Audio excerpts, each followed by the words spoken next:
There are two things in life that you do not want to mess with: a black mama and too much vodka. But what if you put the two together? Well then, you get the subject of today's video. She is the first African-American woman master blender and the first owner, operator, and distiller of a national brand of vodka in the United States, Black Mama Vodka. Today, we look at the founder of this brand, Vanessa Braxton. No relation to Tony, at least not yet. This powerhouse was born Vanessa Braxton on August 23, 1969, in Brooklyn, New York, in East Flatbush. She's one of 3 children, born to parents who immigrated to the States from Guyana. Growing up, Vanessa really wanted to study forensic science. Her father, on the other hand, insisted she become an engineer, something that factored heavily into her lineage, as her father studied mechanical engineering before ultimately settling into a career in the stock market. Additionally, her maternal grandfather had a 38-year career as an architect and builder. And way back in the day, her ancestry traces back to Willem Braxton, who was known for experimenting on the laws of classical mechanics and performing the first experimental measurement of kinetic energy. Vanessa attended Pratt Institute, a private university in Brooklyn, intent on sticking with forensic science, until she discovered that she could not stand the sight of blood. As a result, she quickly switched to an engineering track, which her science classes would apply towards.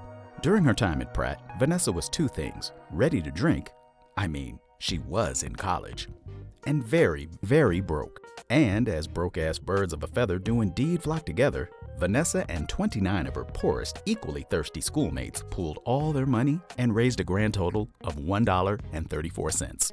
Well, this couldn't even buy a decent amount of rubbing alcohol. So Vanessa went all Walter White, borrowing equipment from the science lab to make… She made moonshine, keeping herself and her classmates sufficiently inebriated until the glorious graduation day in 1992, where Vanessa earned a degree in construction management and civil engineering. Now, in the early 1990s, the job market was not the best, with many college graduates being forced to take jobs unrelated to their field of study. Vanessa, however, had managed to get an engineering internship with the New York City Metropolitan Transit Authority, known as the MTA, in 1989. So upon graduation, this internship opened the door for Vanessa to enter a field with very few minorities and even fewer women. In fact, out of 77,000 employees at the MTA, Vanessa was the only black female resident engineer. In 1994, Vanessa married Dirk Braxton, who was a mechanical engineer and a classmate of hers at Pratt Institute. He's also part of that Braxton family. Vanessa and Dirk would go on to raise a family of 3 children. While she was quite successful in this career, the moment she reached her 20 years in 2009, Vanessa was out the door, headed toward the greener pastures of sweet retirement. The only problem with those green pastures was Vanessa was bored as fuck. While searching for something to stimulate and fulfill her professionally, as it turns out, spirits manufacturing was really in Vanessa's genes. In the 1800s, her great-grandpa fled Guyana for Scotland, where he became a maker of scotch. Her initial idea was to develop a tequila brand. That didn't pan out, but after moving to Valencia, California in 2011, Vanessa contacted a friend and fellow engineer who happened to own a distilled spirits plant in Bend, Oregon. He invited her to come use his equipment to craft her brand. Vanessa was intrigued enough to take him up on this offer. And in their new Southern California home, Vanessa and her husband developed a habit of hosting a lot of Friday night pool parties, where they would play spades and drink vodka, Ketel One being her brand of choice. During one of these parties, which went on until 5 a.m., Vanessa had the intoxicated epiphany to start her own vodka brand. In response to this proclamation, her husband grabbed a napkin and sketched a woman's shapely posterior with a tramp stamp. In that moment, the logo for Black Mama was born. As for the name, I'm black, I'm the mama, and I make the vodka. I always tell people that because I own it. So there you go. Vanessa's initial vodka challenge was proofing it down, then blending it. This is where Vanessa's engineering background would come into play, as getting the correct blend came down to chemical engineering and calculating the right formula. She also learned a lot from making a lot of mistakes. One particular lesson being to make sure a pressure relief valve was present. By 2012, she'd mastered the formula and got her license for Black Mama Vodka. The next challenge was getting it into a store. and Vanessa lived across the street from an Albertsons. So she simply walked into the store and spoke to the general manager. Her case was compelling enough that the GM sent her to the head office for approval, which resulted in a small 10-case order for the one store. On July 4th, 2013, Black Momma Vodka officially hit the shelves. Vanessa's strong business relationship with her store's GM led to other Albertsons stores selling her vodka, and Vanessa hitting the road. Since she didn't have a distributor, she had to deliver all of the orders herself, all before picking up her kids from school every day. Black Momma Vodka's path to success was aided by two factors. First, in the liquor industry, clients pay immediately upon receipt, instead of deferring payments for 60 to 90 days.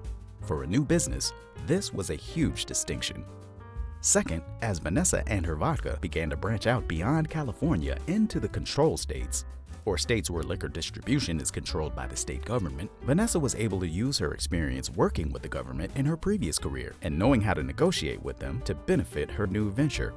Throughout her quest, as ready as she is to hustle, Vanessa is even more ready to speak her mind. During her first year attending the Bar and Restaurant Expo in Las Vegas, people weren't so kind, questioning her presence and even insulting her brand name. But as she puts it, "I have thick skin, but you're not gonna talk to me in any type of way." By 2015, Vanessa and the Black Momma brand were shifting into the next gear. She met doctors Sonit Bernecker-Hart and her husband, Dr. Robert Bernecker, the owners of Chicago's Koval Distillery. They taught her everything about running a distillery, which gave her the tools to strengthen her craft. She then moved back to New York and opened her own distillery in Suffolk County. Black Momma Vodka was available in several flavors, including peach tea, chai tea, and green tea. Since the production of these particular flavors resulted in leftover tea leaves, instead of just throwing them out, Vanessa decided to start making tea. As it turns out, there are some parallels between vodka and tea production, as both come down to the understanding and implementation of the right formulas. This led to Black Momma Tea and Cafe Incorporated, and in August of 2017, she raised $2.1 million through crowdfunding and opened the first store in a 4,600 square foot building on December 21st, 2021. To date, this is the only Black-owned tea and beverage manufacturing facility in the country. During the COVID-19 outbreak, Black Momma was one of several distillers asked to assist with the production of hand sanitizer. Since she already had the necessary alcohol and ethanol on hand, she accepted this task, getting a lucrative contract for doing so. Vanessa is determined to one day make the Black Momma brand a publicly traded entity. She is currently planning to develop and launch her own whiskey brand, Braxton Gin and Gravesende Scotch, to honor both sides of her family tree. I look forward to trying these brands, but I'm a little disappointed that I couldn't try the vodka, as the two major liquor retailers in my area do not carry the Black Momma brand. So my search continues. But cheers to Vanessa Braxton, who is in the black.